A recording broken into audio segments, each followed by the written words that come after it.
सर्वांना नमस्कार. आज आपण तोत्तोचान या पुस्तकाचा भाग 5वा पाहणार आहोत. या पुस्तकामध्ये सरांनी ज्या ज्या शाळेमध्ये ऍक्टिव्हिटीज राबवल्या त्या तोत्तोचाननं ते चुकून आपल्या सर्वांना सांगितलेल्या आहेत. जर या गोष्टी आपल्याला आवडत असतील तर आपण सर्वांनी या चॅनलला सबस्क्राईब करा, लाईक करा आणि शेअर करा. तर पाहूया या शाळेतील नवीन उपक्रम. पहिला आहे युरिथमिक्स म्हणजे संगीत कवायत, की ज्या ज्या वेळी आपण शाळेमध्ये जर असं मुक्त हालचाली संगीताच्या लय आणि तालावर जर केल्या तर आपल्या शरीर आणि मन या दोघांनाही एका संगीताच्या ताल आणि लयाच्या सोबत घेतलं जातं आणि यातून आपला संपूर्ण व्यक्तिमत्व विकास घडून येतो. तर ही अशा पद्धतीची संगीत कवायत युरिथमिक्स कोबायाशी सरांनी जपानच्या म्हणजे शैक्षणिक सत्रामध्ये किंवा शिक्षण क्षेत्रामध्ये जर हे पहिल्यांदा कोण सुरुवात केला असेल तर कोबायाशी सरांनी. यानंतर आणखी शाळेमध्ये कोबायाशी सर काय सांगायचे की मुलांना सगळ्यात खराब कपडे घालून शाळेमध्ये पाठवा. का तर जर चांगले कपडे घालून जर शाळेमध्ये आले तर मुलं काय करतील की ते कुठं मळणार नाहीत ना, कुठं याला घाण लागणार नाही ना, फाटणार नाहीत ना, याचाच विचार करतील. मुलांना त्यांच्या नैसर्गिक क्षमतेनुसार, नैसर्गिक सवयीनुसार, नैसर्गिक व्यक्तिमत्वानुसार त्यांना खेळू द्या. मग हे जी तेसुको होती म्हणजे तोत्तोचान जी होती, हिचे कपडे दररोजच फाटायचे. आता कसे फाटायचे तर ही काय करायची की ज्यावेळेस शाळेतून घरी यायची किंवा शाळेत ज्यावेळेस खेळायची त्यावेळेस सरपटणं, एकमेकांना धरून ओढणं, या खेळामुळं व्हायचं असं की मुलांचे कपडे फाटायचे आणि मग सर सांगायचे की यांना तुम्ही जसे कपडे आहेत सगळ्यात खराब कपडे, आणि शाळेतल्या जवळपास सगळ्या विद्यार्थ्यांना म्हणजे जास्तीत जास्त विद्यार्थ्यांचे पॅन्ट जे असायच्या ह्या टिगळं लावलेल्या असायच्या. म्हणजे हे कशामुळं की खेळून खेळून खेळून खेळून मोकळं त्यांचे कपडे फाटायचे. आता तोत्तोचानला आणखी एक सवय होती की ती काय करायची, एक दिवस झाला असं की तिचा आवडता असा मलमलचा एक ड्रेस होता, ती घालून ज्यावेळेस शाळेतून घरी येत होती त्यावेळेस तो फाटला आणि मग घरी आली. आता घरी आल्यानंतर आईने विचारलं काय झालं ग, ड्रेस कस काय फाटला? त्यावेळेस तिने सांगितलं की मी शाळेतून येत असताना पाठीमागून काही मुलांनी ना चाकूनी काय केलं, वार केला म्हणजे फेकून मारला आणि मग त्या ह्याच्यामध्ये शर्ट फाटला. आता आईला कळालं की हिनं काहीतरी खोटं बोललेलं आहे म्हणून, तर ती शांत बसली आणि थोड्या वेळानंतर आईने विचारलं तिला की जर तुझे कपडे शर्ट फाटला हे ठीक आहे, पण शर्टच्या आतमधून जे घातलेलं आहे तेही तुझं फाटून गेलं, त्या ड्रेसच्या आतमधलंही फाटलं, असं कसं? मग तोत्तोचानच्या लक्षात आलं की आपली चोरी पकडली गेलेली आहे आणि आता आपण खरं खरं सांगायला पाहिजे. आणि मग तोत्तोचाननं सांगितलं की त्याचं काय होतं की आत येऊ का आणि अच्छा असं म्हटलं की हे फाटणारच. मग आईला तर हे काही कळालं नाही की काय झालं ते, आणि मग ज्यावेळेस पूर्ण डिटेल्स मध्ये विचारलं त्यावेळेस तोत्तोचाननं सांगितलं की मी ज्यावेळेस शाळेतून येते ना त्यावेळेस मग बगीचे असतात आजूबाजूला आणि त्या बगीच्यांना ताराची कुंपण केलेली असते आणि मग मला त्याच्यात जर जायचं असेल तर मी काय, मग ती तोत्तोचान काय करायची की त्या ताराच्या खाली खड्डा खांदायची, आतमध्ये जाता यायचं नाही ना, मग खड्डा खांदायची आणि घुसून घुसून घुसून घुसून मग कधी कधी ते आतमध्ये गेली थोडीशी की मग ते त्या बागेला विचारायचं मी आत येऊ का, आणि मग थोडीशी पूर्ण गेली की मग अच्छा असं म्हणायला ती मागं वळून पाहायची किंवा पूर्ण खेळणं व्हायचं आणि बाहेर जाताना अच्छा येते बाय बाय असं म्हणताना तिच्या त्या ड्रेसला त्या ताराच्या ज्या कुंपणाच्या ज्या तारा आहेत त्या तारा खिचल्या जायच्या आणि तिचे कपडे फाटले जायचे. म्हणजे मुलांना नैसर्गिक हे सवयीनुसार नैसर्गिक निसर्गरित्या त्यांना वाढलं पाहिजे यावर कोबायाशी सरांचा खूप प्रगाढ असा विश्वास होता की त्याच पद्धतीने मुलांचं व्यक्तिमत्व विकास होऊ शकतं. त्यानंतर जपानच्या म्हणजे या शाळेमध्ये तोमोई शाळेमध्ये टाकाहाशी नावाचा एक विद्यार्थी आलेला होता आणि सरांनी काय केलं की त्या टाकाहाशीला वर्गामध्ये घेऊन आले आणि वर्गात घेऊन येऊन सांगितलं की हा तुमचा एक नवीन आलेला विद्यार्थी, हा तुमचा नवीन आलेला मित्र टाकाहाशी. आता ह्या टाकाहाशी होता कसा तर त्याचे जे पाय होते आणि हात होते हे निसर्गरित्या किंवा जन्मतःच थोडेसे बुटके होते आणि त्याची जे खांदे होते ते खांदे असे रुंद होते. मग तोत्ताेचान त्याच्याजवळ गेली आणि त्याला सांगितले की चल मी तुला वर्ग दाखवते आपला. आणि ती तिला घेऊन त्या ताकाशीला घेऊन निघाली. पण ज्यावेळेस ते जात होते तोत्ताेचान तर सुसाट एकदम वेगात तिच्या वर्गामध्ये त्या रेल्वेगाडीच्या डब्यामध्ये जाऊन बसली आणि ताकाहाशी पळत पळत येत होता. तो खूप जोराचा पळायचा प्रयत्न करत होता पण त्याला काही पळता येत नव्हतं. शेवटी तो थकून दमत दमत कसा तरी तिच्यापर्यंत पोहोचला आणि मग त्या दोघांची छान ती मैत्री झाली आणि तिने सांगितलं की मला तोत्ताेचान म्हणतात आणि त्याने सांगितलं की मी ताकाहाशी खूप दुरून आलोय. कुठून आलोय मी? तर ओसाकाहून आलोय. आता ओसाकाला तोत्ताेचानचा मामा होता शिकायला विद्यापीठामध्ये आणि तो ज्यावेळेस यायचा त्यावेळेस तो काय करायचा की तिचे कान धरायचा आणि असं वर उंचलायचा आणि मग विचारायचा दिसलं का ओसाको? ते आता तिला तर काही ते ओसाका दिसायचं नाही पण ती म्हणायची हो हो दिसलं दिसलं. तर अशा पद्धतीनं गमती जमती या ताकाहाशी सोबत झाल्या. त्यानंतर उडी मारण्यापूर्वी पहा. आता ह्याच्यामध्ये झालं असं की तोत्ताेचान ज्यावेळेस रस्त्याने यायची, शाळेतून यायची किंवा घरून शाळेत जायची त्यावेळेस तिला अशी सवय होती की उडी मारायची. मग एक दिवस ती शाळेतून येत असताना तिथे एक तिला वाळूचा ढीग दिसला रस्त्याच्या कडेला, असा वाळूचा ढीग. आणि मग ती गेली आणि तिनं काय केलं की 1 2 साडे माडे 3 असं म्हणलं आणि उडी मारली.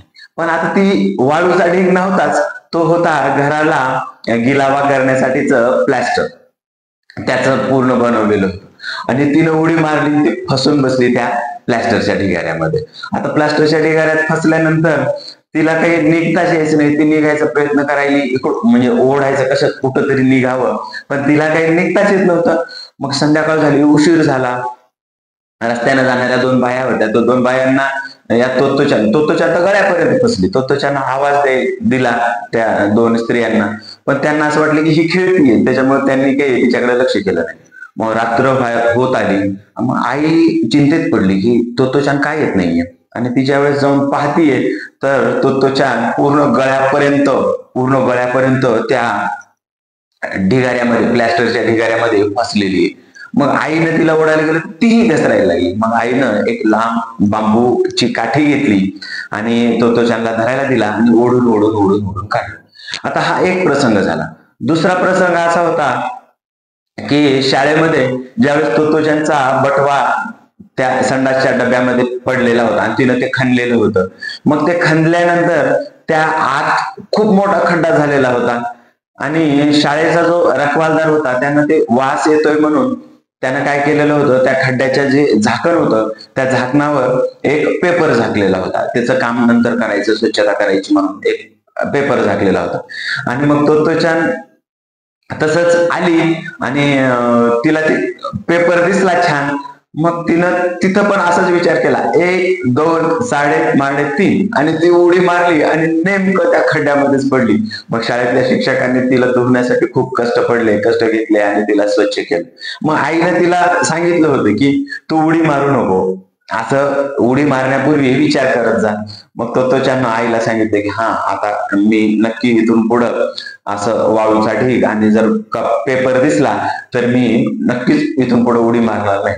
पण आईला असं माहिती होतं की ही फक्त वाळूचा ढीग आणि पेपर याच्यावरच उडी मारणार नाही, जर पुढच्या वेळेस नक्की दुसरं काहीतरी दिसलं तर ही उडी मारेलच म्हणून. यानंतर पुढचं एक होतं की उदंड आणि मग उदंड. आता या कथेमध्ये काय आहे तर शाळेमध्ये ज्यावेळेस ते सर्वजण जेवायचे, मग काहीतरी डोंगरावरचं काहीतरी समुद्रातलं हे जेवण व्हायचं. जेवण झाल्यानंतर त्यांचं मग ते जेवणाच्या पूर्वीचा 32 वेळा चावून खावा हे एक गाणंही व्हायचं. पण मग कोबायाशी सरांनी शाळेमध्ये एक नवीन हे काढलेलं होतं की जेवताना काय करायचं, सर्वांनी काहीतरी बोलायचं, काहीही बोलायचं. मग प्रत्येक जण विचार करायचं की काय बोलायचं. मग ज्याची वेळ असेल, म्हणजे ज्या दिवशी ज्याचा ठराविक वेळ ठरलेली असेल तर त्या दिवशी ते काय करायचे की सर्वांच्या जेवण होण्याआधीच स्वतःच जेवण करून घ्यायचं आणि काहीतरी बोलायचं. मग भाषण करायचं म्हणल्यास काही मुलं घाबरायला लागली आणि सुरुवात कशी व्हायची की एका मुलानं ठरवलं होतं की मी काय करेल, बेडूक उड्या का मारतात हे सांगेल.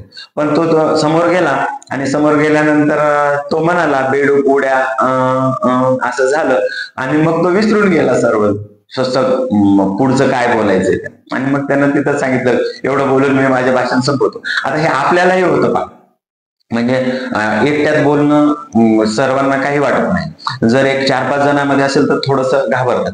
पण जर 100 माणसांसमोर किंवा एक 50 माणसांसमोर जर बोलायचं असेल, व्यक्तींसमोर जर बोलायचं असेल तर मग आपल्याला ततमम होतं. म्हणजे इकडे एकट्यामध्ये बोलणारे असे खूप असतात, पण ज्यावेळेस सगळ्यांच्या समोर जातात त्यावेळेस मग त्यांना बोलायलाच येत नाही. तर हे या पद्धतीनं सरांना असं वाटायचं की प्रत्येक मुलाला व्यक्तिमत्व विकास घडण्यासाठी बोलणं हे खूप महत्वाचं आहे. आपले विचार मांडता यायला पाहिजे. आणि मग तोत्ताेचाननं ठरवलेलं होतं की मी राजकन्या आणि राजकुमाराची गोष्ट सांगेल. आता सर्व मुलांना तर ही गोष्ट माहिती होती, ते म्हणायचे की तुझी नको ते गोष्ट सांगू, पण तरी ती तेच सांगणार होती. मग शाळेमध्ये एक मुलगा होता आणि त्याला सरांनी सांगितलं की तू आता बोल, तर त्यानं स्पष्ट सांगितलं की सर मला काही बोलता येत नाही, मला जमणारच नाही ते. मग सरांनी काय केलं, असं आहे का, बरं चल आपण पाहूया. आणि मग सरांनी त्या मुलाला समोर उभं राहायला सांगितलं आणि विचारलं, आता सांग बरं सकाळी तू उठल्यानंतर काय केलं. तर मग तो मी सकाळी झोपेतून उठलो असं सांगितलं. की मग सरांनी म्हणले अरे वा, तुला तर बोलता येईल ना आणि तू तर बोलू शकतो. आणि मग सर टाळ्या वाजवायला लागले. आता सर जसे टाळ्या वाजवायला लागले तसे मुलंही टाळ्या वाजवायला लागले. सर आनंदाने त्याला सांगायला लागले, त्याला प्रोत्साहित करत होते. मग सरांनी त्याला विचारलं, मग उठल्यानंतर काय केलं तू. तर त्यानं सांगितलं की मी उठल्यानंतर ब्रश केलं, दात घासले. आणि मग सरांनी म्हणलं अरे वा, तुला तर जमतं ना बोलायला, आणखी बोल. पुढं काय केलं. आणि मग त्यानं सांगितलं की मग मी आंघोळ केली. मग असं तो हळूहळू हळूहळू बोलायला लागला. सर टाळ्या वाजवायला लागले, त्याला प्रोत्साहित करायला लागले. तोही मुलगा आनंदानं बोलायला लागला. त्याला उत्साह येत होता, त्याला आत्मविश्वास येत होता की आता मी बोलू शकतो. आणि तो बोलायला लागला अशा पद्धतीनं. मग सरांनी हळूहळू हळूहळू सर्वांना बोलतं केलं. कारण की ज्यावेळेस आपण या बाहेरच्या विश्वामध्ये, या बाहेरच्या जगामध्ये ज्यावेळेस आपण शाळा सोडून येतो, त्यावेळेस भरपूर वेळा आपल्याला आपली मतं मांडावी लागतात. आणि किंवा आपल्याला आपलं म्हणणं, आपल्या भावना, आपले शब्द स्पष्ट करून सांगावे लागतात. जर आपण त्या सांगू शकलो नाही तर आपल्या भावना किंवा आपले व्यक्तिमत्व हे समोरच्यापर्यंत निश्चित पद्धतीने पोहोचू शकत नाही. तर यासाठी आपल्या सर्वांनी बोलत राहायला पाहिजे. त्यानंतर तोत्ताेचानला आणखी एक आवडायचं की वेण्या.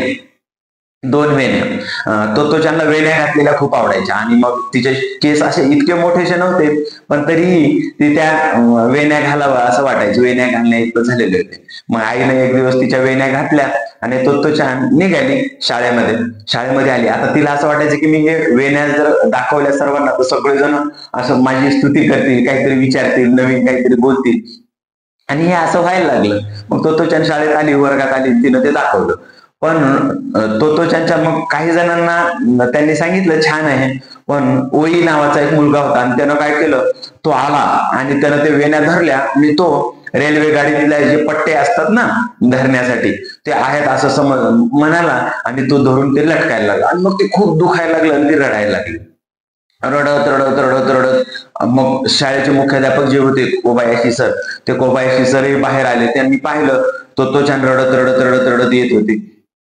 त्यांनी विचारलं काय झालं तोत्ताेचान, तुला काय झालं. मग तोत्ताेचाननं सांगितलं की त्या जो ओई नावाचा जो मुलगा आहे ना, त्यानं काय केलं की माझे दोन्ही वेण्या धरल्या आणि लोंबकळायला लागला, मला खूप त्रास झाला.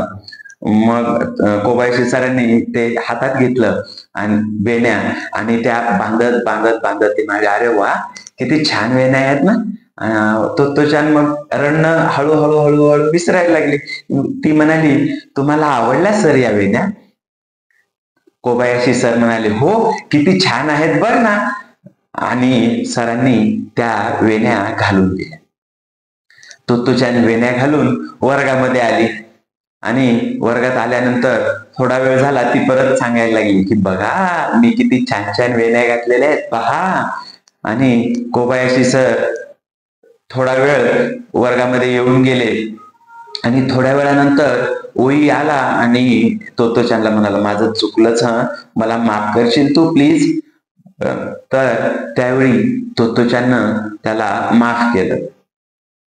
आणि तोत्तोचानला असा विचार पडला की हा अचानक असं कसा आला. तर त्यावेळेस ओई म्हणाला की मला सरांनी रागवलं आणि त्यांनी सांगितलं की मुलींशी असं वाईट वागायचं नसतं, मुलींशी चांगलं वागायचं असतं.